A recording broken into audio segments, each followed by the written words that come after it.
Welcome back, everybody, to another episode of Miles' Trial. Today is day 17 of Miles' trial. I'm your host for today, Saturn. I'm still a little nervous because I'm still a little bit not used to doing the shows. But again, I'll do my best to bring you guys the most up-to-date and accurate information from our team who have been attending the trial every day, just so that they can bring the information out to all the viewers like you guys. And before we get started, just a little bit of background information for the trial. Again, Miles Guo is the founder of the NFSC, and currently he is facing 12 counts of fraud charges and 1 count of RICO in the Southern District Court of New York, and he has never pled guilty to this day. And the NFSC team is bringing you guys the live updates every day. And right now, the first segment that we do have is one of our members is right outside of the Southern District Court of New York, and we will bring our member on right now, Max, to give us a reporting of what transpired today during the court. How are you doing, Hey everyone, I'm good. Thank you so much for introducing me, Saturn, and it's good to see you again. It's an honor to be reporting live from the Southern District of New York, here where Miles is currently undergoing trial. As you can see, I'm currently sporting a bow tie because it is a little bit of a cause for celebration today. It is the end of the 3rd full week of the trial, and I believe we are approaching, if not already past the midway point of the suggested trial duration. And before we get started, I just want to let the viewers know that there will be a bit of a logistical change up in terms of the trial starting next week. So next week we have a break on Wednesday, but it will maintain for the rest of the 4 weekdays, but it will extend from 9:30 a.m. all the way to 5 p.m. So that's just to give viewers some context, as our show, I know, is from 3 p.m. to 4 p.m. So it will be in the middle of the trial. I hope everyone can bear with us as we try to bring you guys live updates. But yeah, other than that, I'm very excited to dive into today. As I said, it was a very, very exciting and great day in the court today. Thank you for that update, Max. And I just want to give a little bit more clarity to the viewers. Right now we're just 1 day past the halfway mark, and we have still not gotten to Miles's witnesses yet. So that will be the reason why the trial is being extended for the next week in an attempt to hopefully catch up on the witnesses' testimonies as far as that goes, because they're trying to finish the trial by July 12th. And first and foremost, Max, this is the question we gotta ask first every time, and that is, how is Miles today? Absolutely. So Miles is exuberant as always. He's looking happy and healthy. Came in sporting his classic gray suit with the white dress shirt and a dark tie. The shade of gray is, as you might have, many people remember in his broadcast, he always wears a specific shade of gray that is very, very handsome on him. And other than that, we did do like you said, because we're already halfway. Next week we can expect to see some of the defense's witnesses. Today we're just finishing up the last of the government witnesses, to my understanding. So we did start with witness 17, which was brought on yesterday. That was still during cross when we ended yesterday. And today we finished the examination of witness 17, finished a full examination of witness 18, and then just started witness 19 to my knowledge. So to give the viewers some context as we dive a little deeper, witness number 17 was the banker at Princeton, the BSA officer at Princeton, who was in charge of a lot of logistics regarding the closure of some of the accounts of interest, such as Lamp Capital, Greenwich Lands, as well as G Club's account. And witness 18, the one afterwards, was a intelligence agent, financial intelligence at BitGo, which is a cryptocurrency platform, which had a relationship with the H-Coin and the Himalayan exchange, but then was terminated. So that's just to give you an overview of the witnesses that we were examining this day in court. Yeah, that's awesome. And again, today I believe this is 3 witnesses today. So they're actually, again, that goes back to the efficiency the court for this trial that we have always seen, especially I think during the beginning when they were just selecting the jury. We started to get a sense of their efficiency, and I think today, having 3 witnesses on, being able to examine so many witnesses in one day, I think that is great as far as efficiencies go. And I think before we dive a little bit deeper into today, can you give us a little bit of a brief recap on what happened yesterday for those of the viewers that have not watched the episode from yesterday? Absolutely. So yesterday, we started the direct of witness number 17, whose name was Jamie Wilson, and she, like I said, was the Bank Secrecy Act officer at Princeton Bank, and her main role was to protect the bank from financial crimes such as tax evasion, money laundering, and etc. And she was responsible for the closures of this mentioned accounts. And I just want to get a little bit deeper into that because it was very, like I said, these 2 witnesses, witness number 17 and witness number 18, whose name was Mr. Roberts at BitGo, they had a similar proceeding to them where they were in charge of picking out red flags that caused the termination of such accounts or their termination of the relationship with Himalaya Exchange. And the cross was very, very beneficial to a juror's perspective of understanding the full picture, because in my opinion, the way that they're trying to effectively streamline the timeline, it made for a lot of confusion in the cross, a lot of terminologies that weren't explained to its full extent, a lot of just brushing over certain evidence. And when it came to the cross, it benefited us greatly because everyone got to see a full picture of what was really happening behind the scenes. So if you will, I would love to get into some of the red flags outlined by witness number 17, Jamie Wilson. Yeah, please do. Go ahead. Yeah. Okay, perfect. So as the BSA officer, she pointed out a couple of red flags, and it started off with the number of accounts found in the vetting process. How she claimed that because there were multiple accounts, namely, I believe 7 to 9 accounts found under the beneficiary names, she said it was a reason for concern because she believed that most individuals would have 2 or 3. She also mentioned that so there was also the amount of money that was being introduced as the accounts were opened, namely 11 million for both LAMP and Greenwich respectively, and 15 million for G Club's operations. And she claimed that she had not seen this amount of money entering Princeton without a loan relations agreement. So when it came to the cross, it was quickly pointed out that when she did the checks, and this was in evidence, by the way, the check system, the Qualifile, the OFAC, is all part of this process called KYC, aka Know Your Customer. It's a part of a rigorous vetting process for banks to understand who they're really dealing this relationship with. So the check system pointed out quickly that there were no closures, purchase debts, or previous inquiries on the G Club's account. There weren't any. There weren't any for Mr. Alex H, Miss Wang, Yvette Wang, or any of the other entities mentioned before, such as the Lamb Capital as well as Greenwich. So basically, what that meant was that the system itself, after running this check, made it evident that it literally said that the account actions was to accept, and the suggested action is to open the account.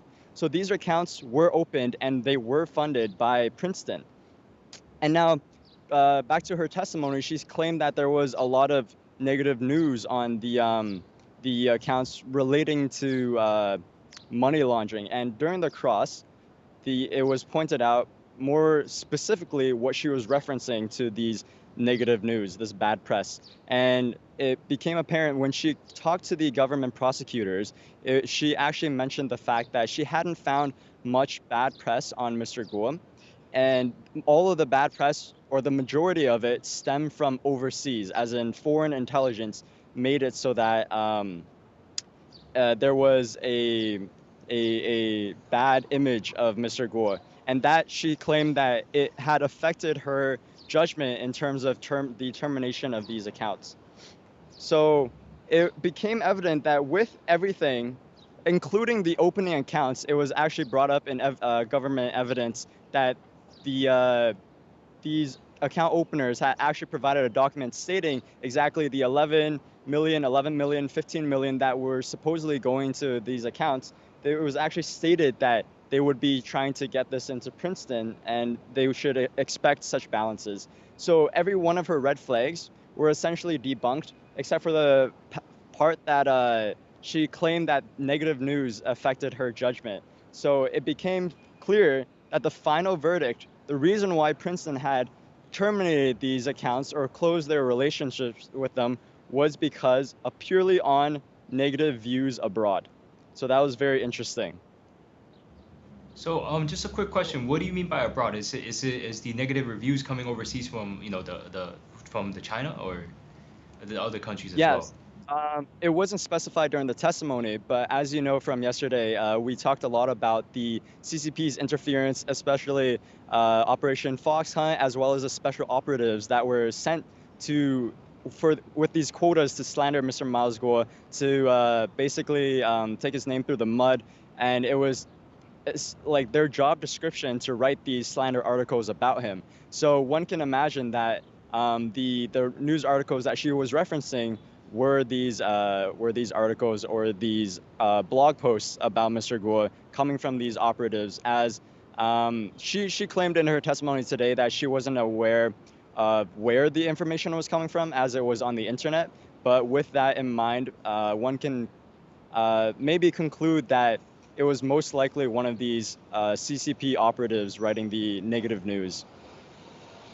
That's quite an interesting detail, and again, this is why we try to give coverage to this case, because at certain points there's gonna be very interesting details like this where there is a shadow of the CCP somewhere along the details of certain details that is being brought up during the trial, especially the fact that she made the decision based off of evidence she saw outside of the account itself, as opposed to basing it off of whatever she was seeing within the accounts themselves.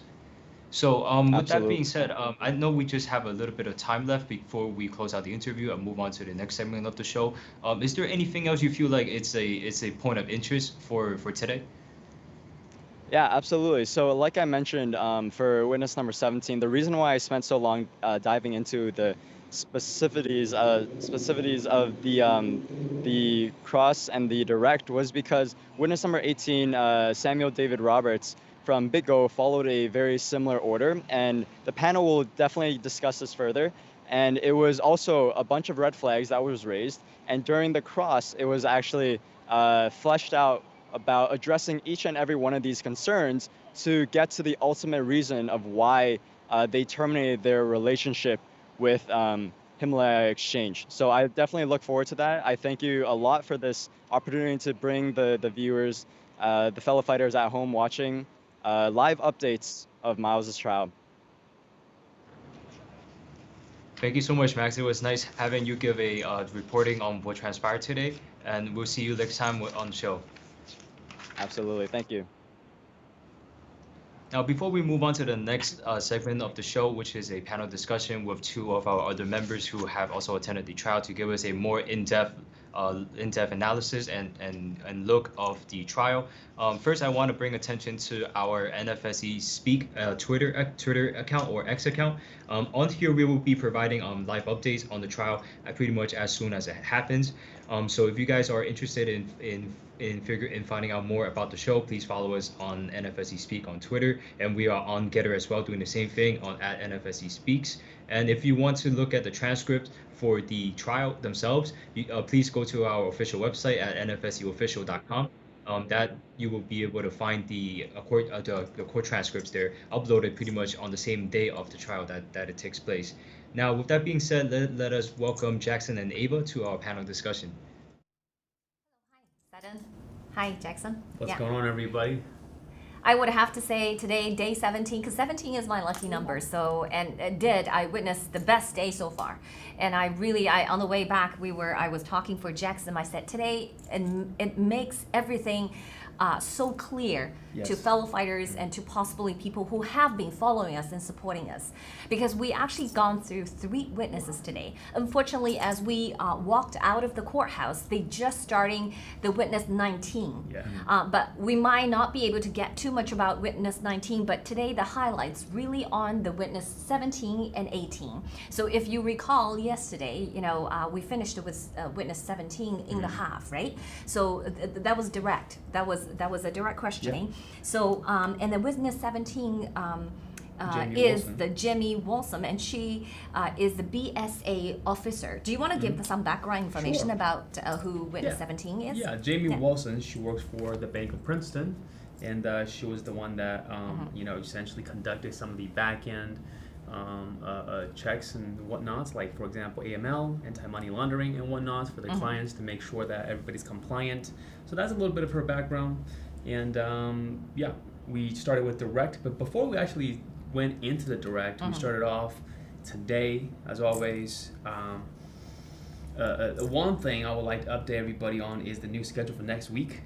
We did get confirmation from the judge. It's going to run from 9:30 to 11:30 for the trial. Actually, we can proceed on with this part because Max has already covered it. Okay, that's great. Yeah. So I think with you guys, you can go directly into what made you feel like today is such a great day. Absolutely. So should I start with Jamie Wilson? Yep. So the direct question continues from the prosecutor team. Basically, they asked her why she considered some of the bank accounts opened by several entities that related to this movement and related to G series, for example, the LAMP, and also the ACA, and also the Greenwich. So, and then she basically answered. They risk here because one of the documents they show is Yvette Wang. So Yvette Wang is one of the signer for I think one of the company Greenwich, if I remember correctly. That company has 2 signers. One of them are Yvette Wang, and she showed the government showed a document that reviewed that there are actually 9 inquiries on this report. It's called Qualified Check. Okay, so Qualified Check is basically a tool I think a lot of banks, not just this Princeton Bank, uses to basically check the background information, gather some of the historical information on its clients, whether it's individual or entities, regarding the history of the transact dealing with other banks, before they determine whether or not to open a bank account for this client. So the document shows there are 9 banks that Yvette Wang had basically made an inquiry in a very condensed period of time. So the documents, except 2 entries, it's from the inquiry she approached different banks, altogether 9 banks, except 2 of them are from 2019. The rest of the 7 is actually from June to October 2020. Okay, June to October 2020. And the period, you have to remember, the private replacement of GTV started April. Right? So we had investors' money come in, and the movement followers and supporters who have been following Miles School since 2019, since 2018 or 2019 pulled over, right?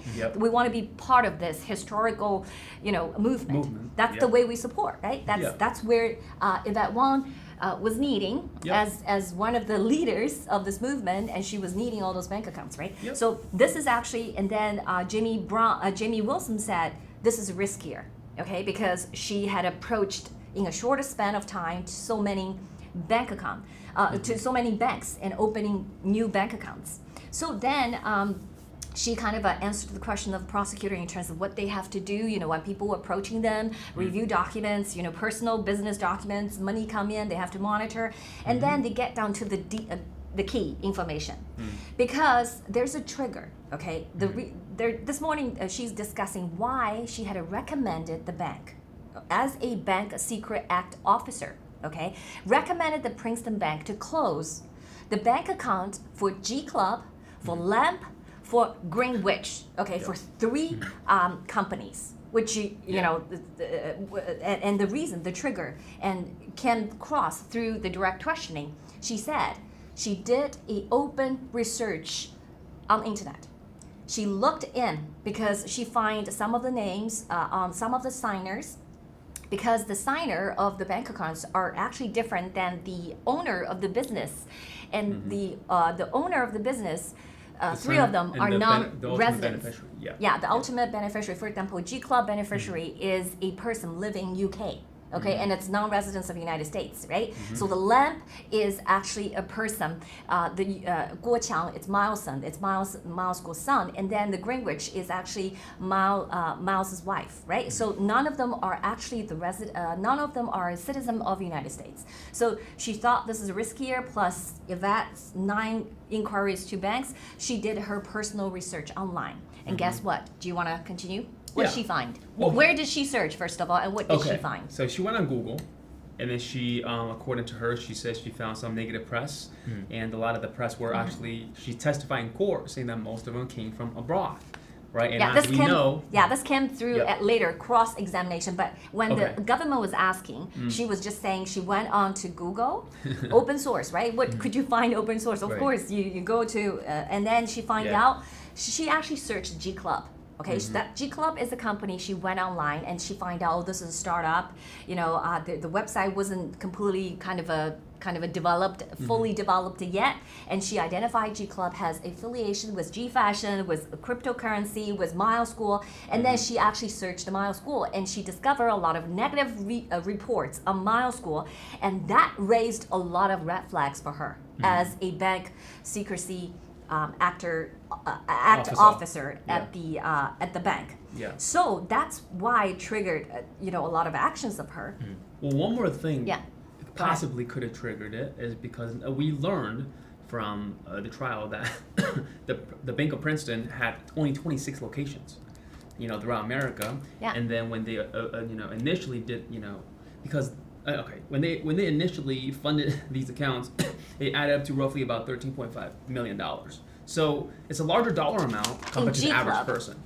In G Club, it's because the 3 different companies has a different bank balances. So G Club is 13.5 million, and Greenwich has 10 million balance, and Lamb Capital has 11 million. So she's saying that, because our clientele is blue collar clientele, okay, and we only operate in New Jersey and Pennsylvania, and now we just moved into New York.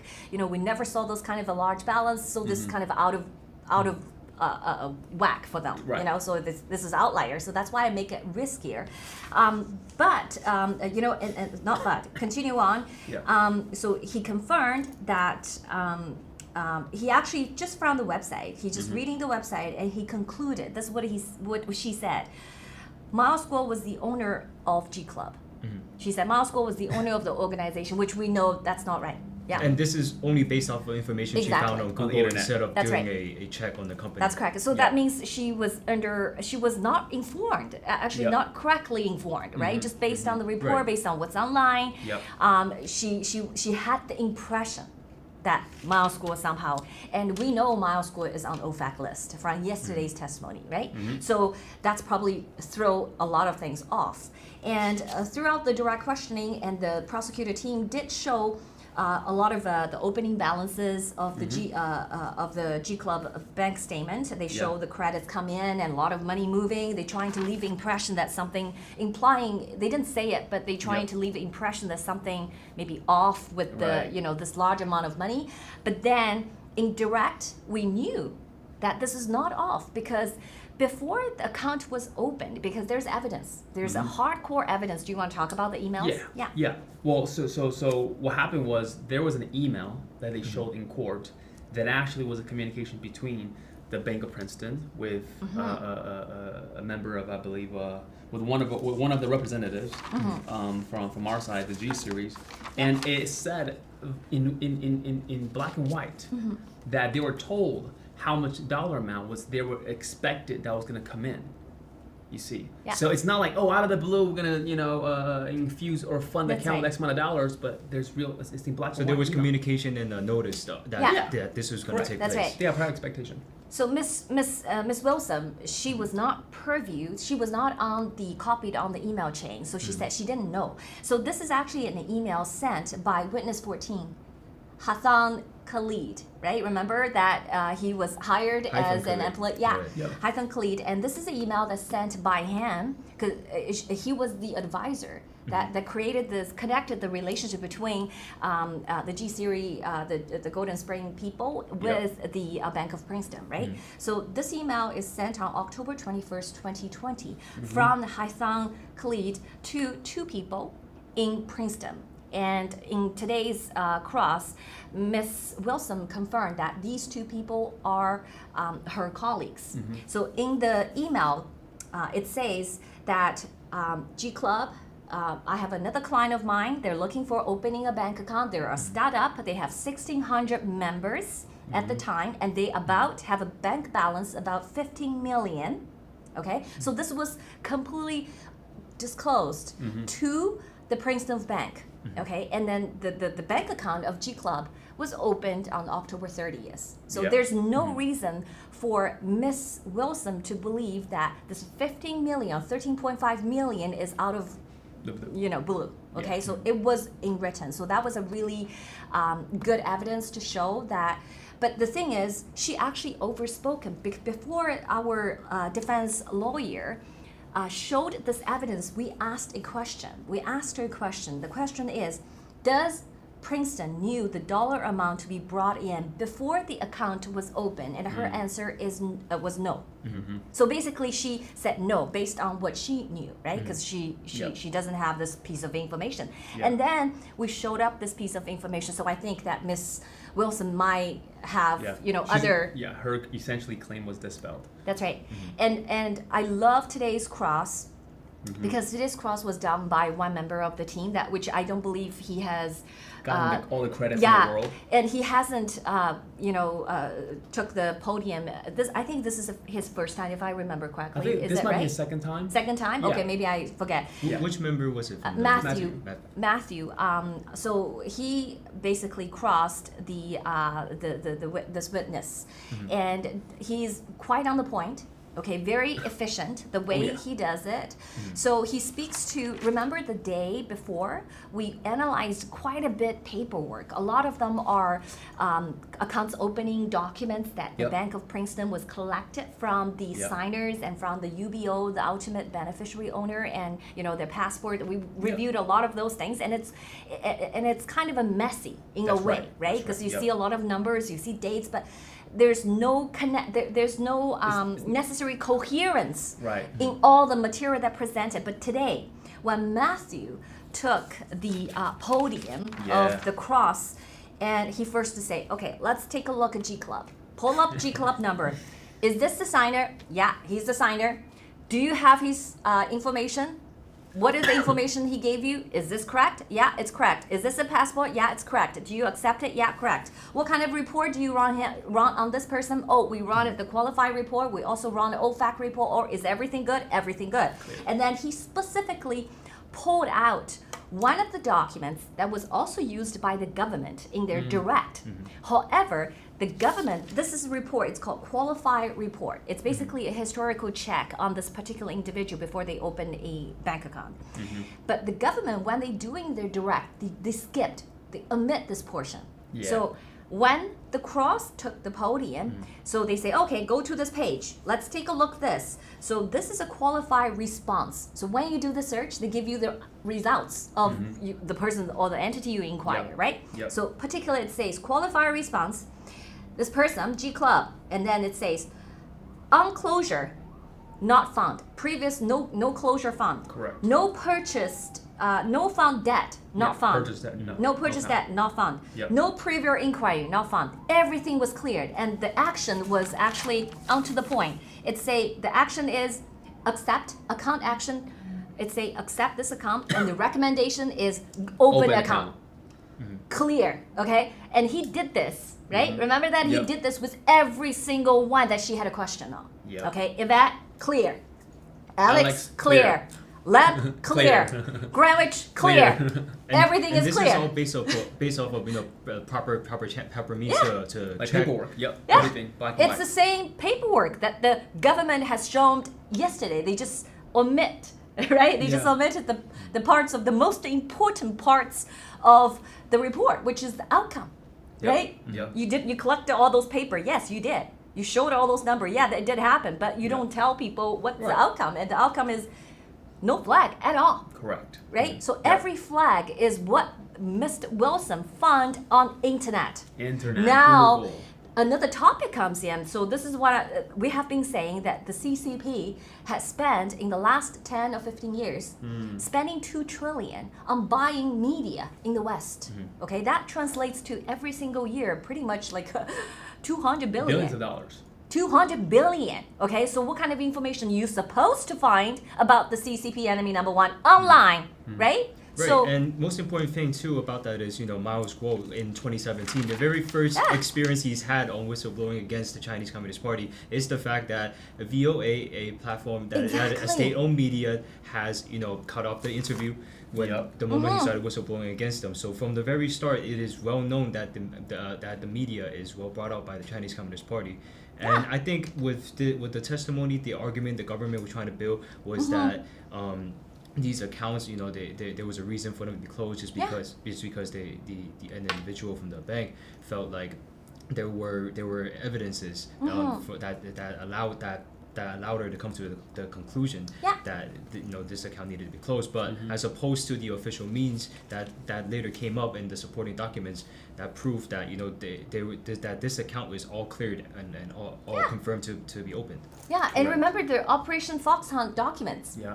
right? Our cross lawyer read it yesterday, right? When we crossed the witness 15 that Lee claimed, right? Claimed she was a victim. Right. And then she claimed she's also anti-CCP, but she does not agree that Mao School is anti-CCP even after our lawyer read the Foxhunt, stipulation from the government, right? That the CCP exudes, the higher targeting and the and it says, according to the U.S. law enforcement officer, that the Mao School is the highest priority of the CCP's repatriation efforts, and it's not a one-off; it's the highest priority. What does it say? It tells you that CCP wants him the most, and he is the CCP enemy number one, right? Absolutely. And that is why when Mao School came out in 2017, all you can find out on the website and on Google, on YouTube is negative. At that time, we don't have this. We don't have this live broadcasting room. We don't have Saturn, the producer. We don't have us, right? That's right. And we have to fight for this. That's why Mao School established School Media in 2018. That was actually censored, deplatformed by Apple. Okay, Apple took it off from their Apple Store, and then we started GTV, and that's where the SEC investigation come in and shut it down, and then we started together. That's why the fight never ends, because every time they shut us down, we find another keep coming way. back. Yeah, we just, like this movement, the Mao School is so tenacious, and he never gave up. That's why we're here today, to tell the truth. Right, precisely. And let's keep it moving for the information regarding the witness. Is there one more. Is there more There's one details more. to the witness 17? Because remember, yesterday and today, they did a little bit of bank account transaction analysis. They said, oh, this is money come in, this is money come in. So they want to leave the impression that, Mao School or associated person with Mao School that has, misappropriated the funds or whatever. That's the impression that the government wants to leave. But when during the cross, we mentioned about the loan agreement. We brought up the documents that the government actually showed. This is a loan agreement between the ACA Capital, ACA Capital, which is a Mao School's family-controlled, funds-controlled company and based in Hong Kong. So ACA has a loan agreement with G Club, and it's $5 million. And when we during this cross, Matthew brought up an email chain, that government was showed yesterday afternoon. And that email chain was actually an email from the Bank of Prince, and a senior person emailed to, I forgot, to witness the 14.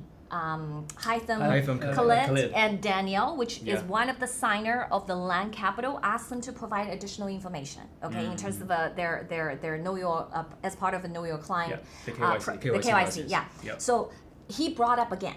Okay, so he said, okay, this is an email that from your colleague to us on November 24th, 2020. That's the first email.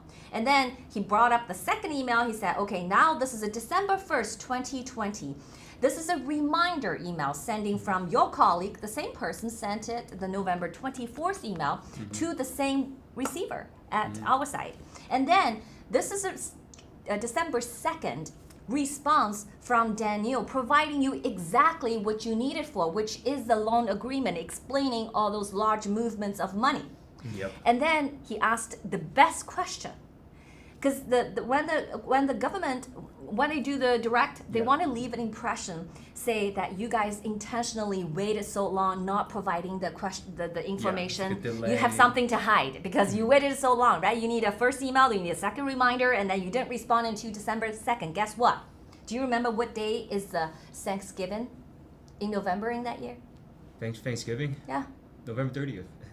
November 26th. 26th. Oh. Okay, so November, I think November 25th or 26th. I can't. 26th. Yeah, and then 27th is the Friday, right? Usually people taking Friday off. So that long gap, and then 28th, 29th was the weekend. Okay, so the 30th is the first day in office. Okay, so December 1st is just basically the next day. Yep. So it wasn't. So basically that was. Kind of a explanation for the gap between why they waited so long to provide the loan agreement. It wasn't even and then nothing to hide because everything they put it on the screen, we have a perfect answer, and that's the truthful answer. Okay, so I found this very strange because the burden to prove guilty is on government, but so far government has no direct evidence. All they have is circumstantial evidence, and they actually take advantage of people's bias. They want you to have bias. Yeah. It is us that actually give the receipts and say, hey, this is a direct evidence that speak against what you just suggested. Okay, so that's how I feel. So that is the first witness 17. So that's pretty much concluded. Is there anything about witness 17 you wanted to add? Anything? At the end, at the end, you want to talk about what you just said? Because during the cross at the end, Matthew again asked, where do you do research?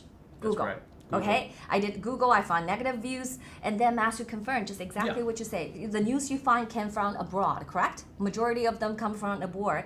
All of them, he didn't say, he just said the news you find come from abroad, is that correct? And she said some of them come from abroad, okay? But that means some of them coming from United States, right?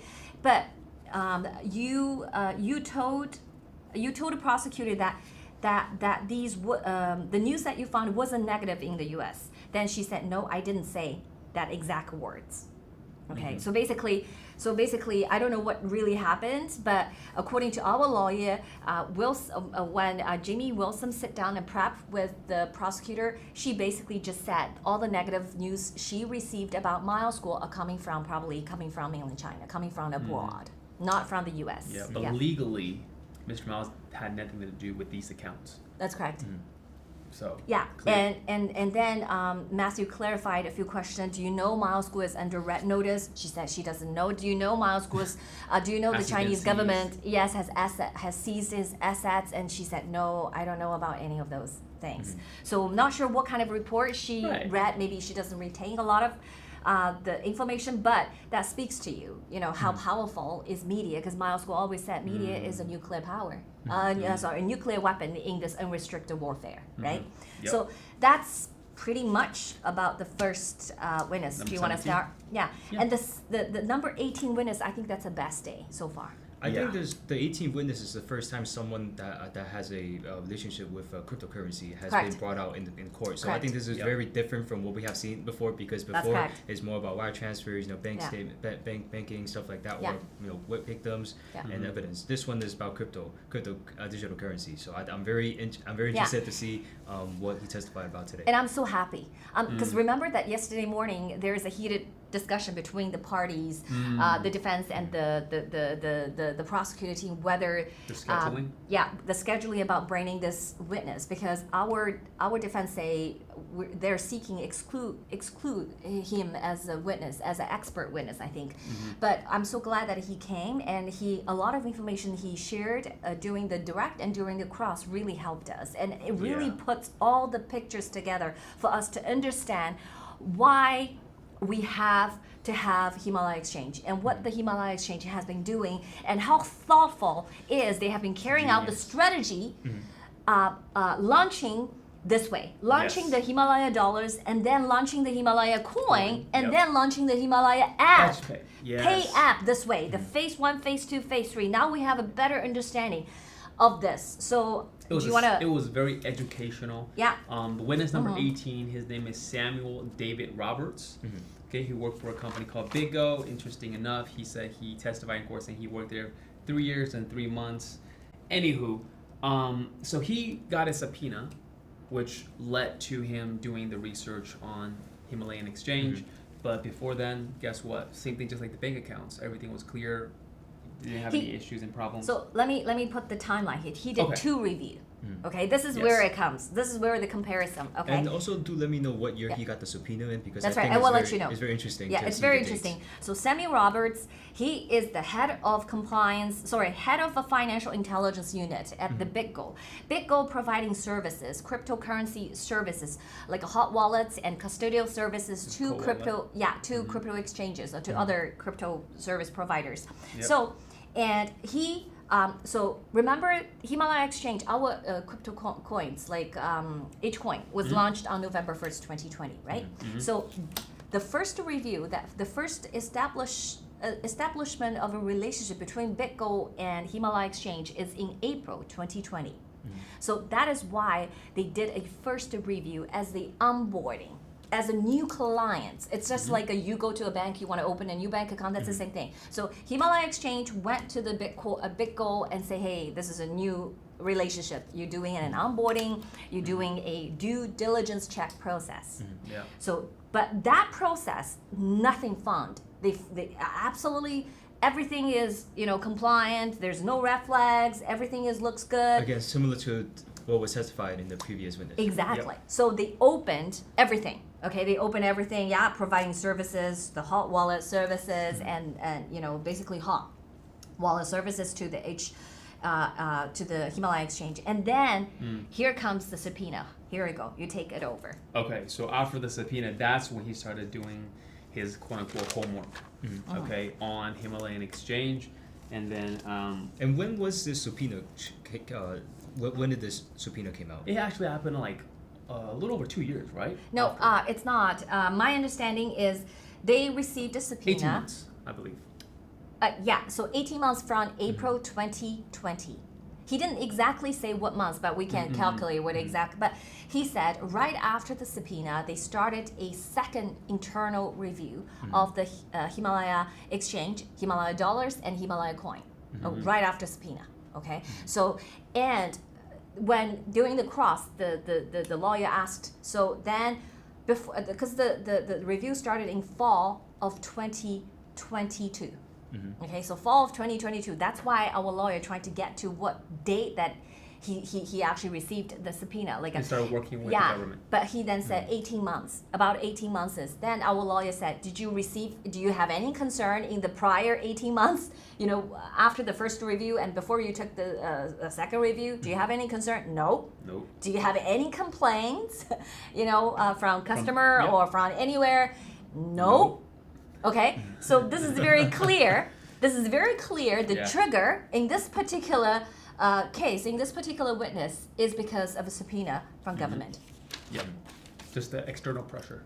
That's right. So then, you want to share what did he do? What did he do?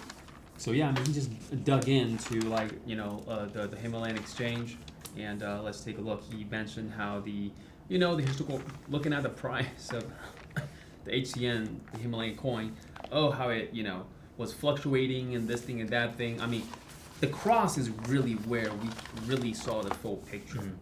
Okay, because the direct, at least for me, they jumped around a little bit, so you can't really get the full picture. They were, picking out this thing and that thing. So let's do it like that. Let's reverse engineer the testimony, and we start when we kind of break down how the Miles' legal team is cross-examined them, and then we try to pick up the pieces from there.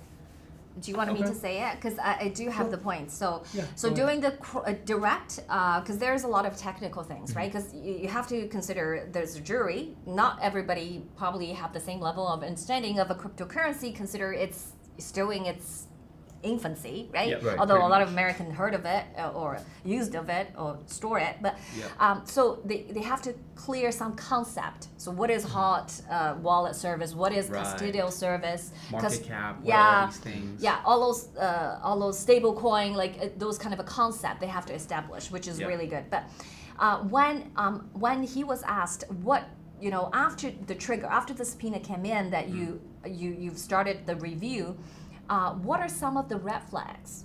Okay, what are some of the red flags you have doubts about, you have second thoughts about, that you want more information?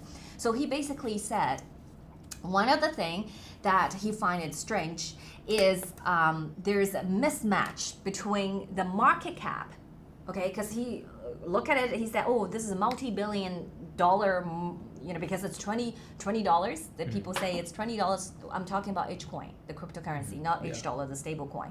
So he's saying the H coin is $20 at that time roughly, and he look at it, there's documents saying there's a 1 to 1.5 billion issued. So he's thinking this is going to be multi-dollar entity, and this is such a large market cap. But then he look at their coin circulation, in the blockchain, in the public blockchain, and the transactions, it doesn't match, right? So then he, so that's the trigger for him to say there's something wrong with this.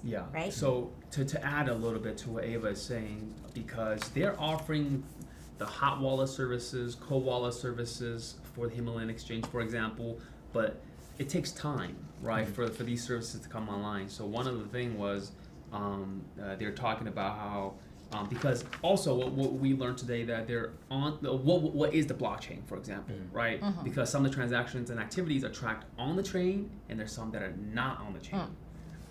And the direct, they were just pretty much talking about what's on the chain, where are all the transactions, this thing, that thing, but they're neglected that, hey, guess what?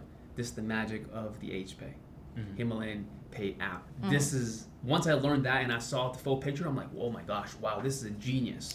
So there's details. He has another, he's talking about under the direct. He said, I recalling finding open source information again. This time he took himself and go online and searching for open source information, and he find out the Bitcoin price surged in a very short period of time from $1 to $20. Okay, remember the pre-launch, right? All the volunteers, based on your investment, based on your donation to rule of law, you get a certain credits of H coin, right? Witness number 15, right? The victims, and she received a 44,500 allocated H coin, right? So at that time was 10 cents. Remember? Yeah, 10 the cents. members, followers getting that for 10 cents. But he is talking about this, the price is increased from 1 to 20 in a very short period of time. So he said he's trying to understand this, why this increase so high, but without a lot of volume that he can observe from the public chain. So this is a lot of question for him. That's why he trying to understand, but he couldn't understand. So this time, and the prosecutor teams, he used words called anomaly. Anomaly. Okay, so the prosecutor team focused on this anomaly. Okay, and then he said, "Oh, could you speak to it? What makes this anomaly? Blah blah." They talked a lot of what I just said. Okay, in a more elaborated way, not succinct. And then they showed a statement. The statement was produced. I think it was in July 30th, 2021, I believe, and it's a banking and fund. Is it 2021, 2020? July 30th, 2020. Because I can't find it where on paper. I'm just rely on my memory. So the prosecutor team brought this transaction, and on the bank report that produced by a third accounting auditing company. It's called Amanino. okay, because it's the letterhead right on the screen. Amanino, okay. So Amanino at the time saying that the $H related bank account altogether, they have roughly about $401 million in bank. So I'm talking about $H right now. I'm moving on from H coin. But underneath the statement, there's two more lines. One line and says, collateralized HDO tokens on the Ethereum blockchain, and the balance is 0. So Ethereum blockchain, if you understand, it's a public blockchain. So that's everyone can search and go find, right? Everyone. If you through some third-party apps, you can find it. You, if I can do it, anyone can do it. And then the next line, it's a collateralized HDO clients on Himalaya ecosystem platform. And then this number is also roughly $1 million. Very similar to the total bank balance. Very similar. Exchange. Okay. So here, the prosecutor team is saying, well, you just said it's 1 to 1.5 billion, but now here it's only 4. That means the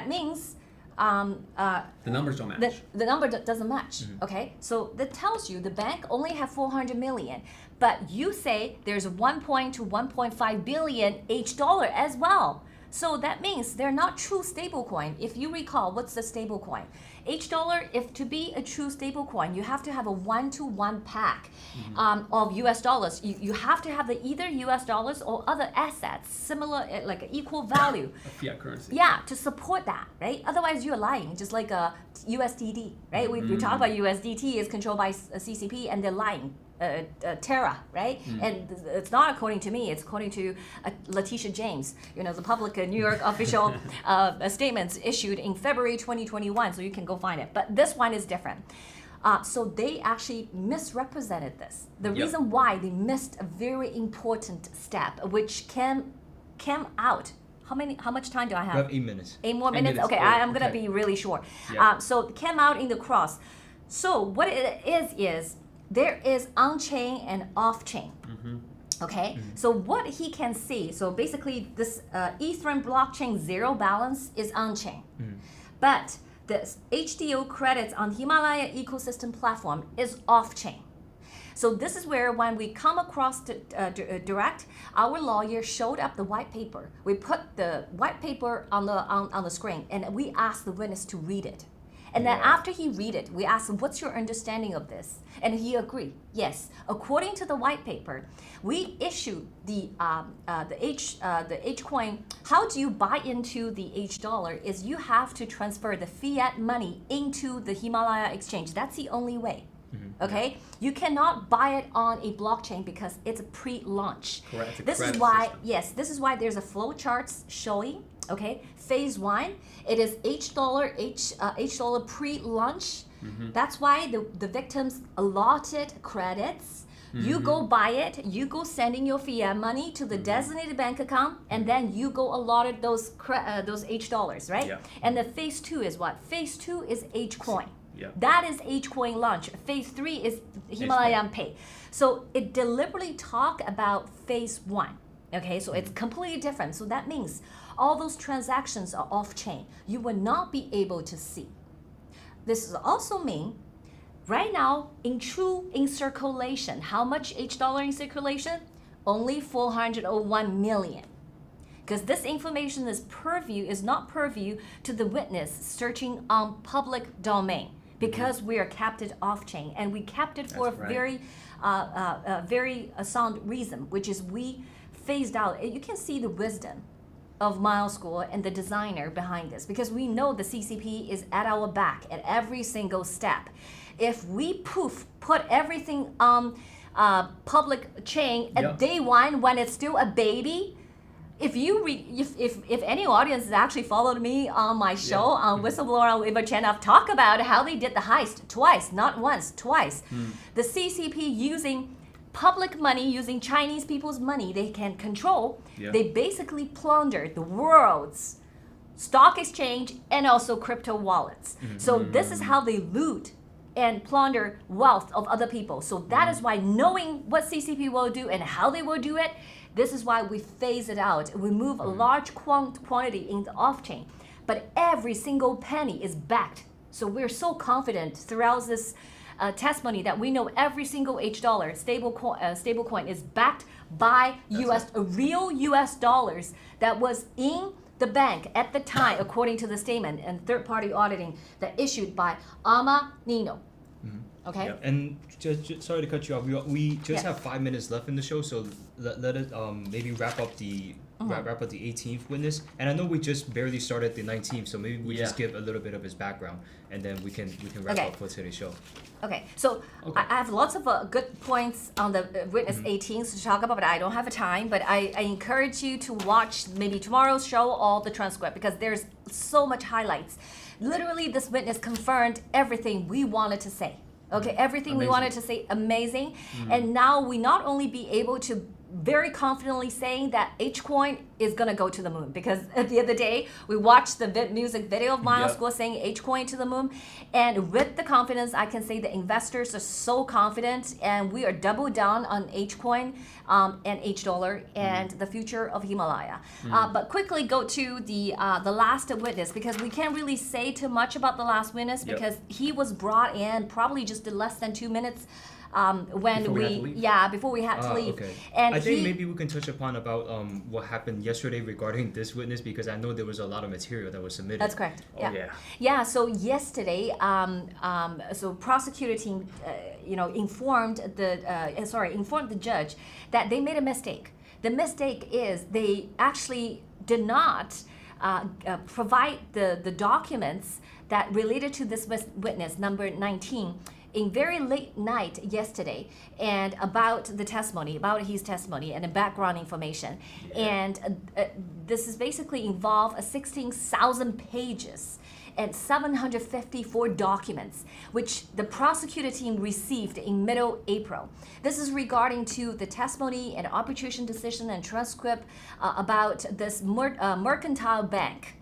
In Puerto Rico. It's a digital bank, and today, as we leaving the courtroom, the CEO and chairman of the mercantile bank just walk in the room and ready to testify against Miles Guo. So that is where we are. So basically, I would have to say Miles Guo's defense counsel probably did not sleep the whole night last night, and including good portion of this morning, because this morning when we're doing the cross for the first two witnesses, the other two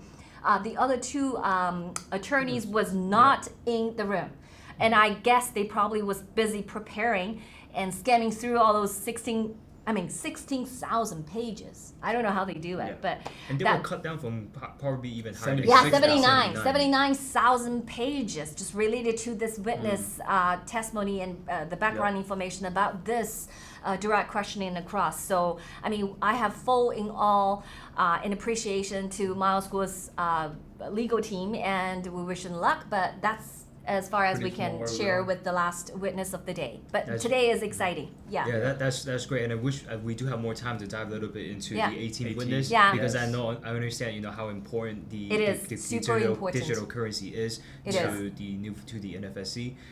But with that being said, thank you for giving us such a great information regarding the trial today. And again, next week we're going to be back from 3 to 4 p.m. Eastern time, and then we will be bringing the live updates regarding this case to all of our audience. And thank you, Ava and Jackson, for coming on. It was such a great information from you guys. Thank you, Saturn. Thank you.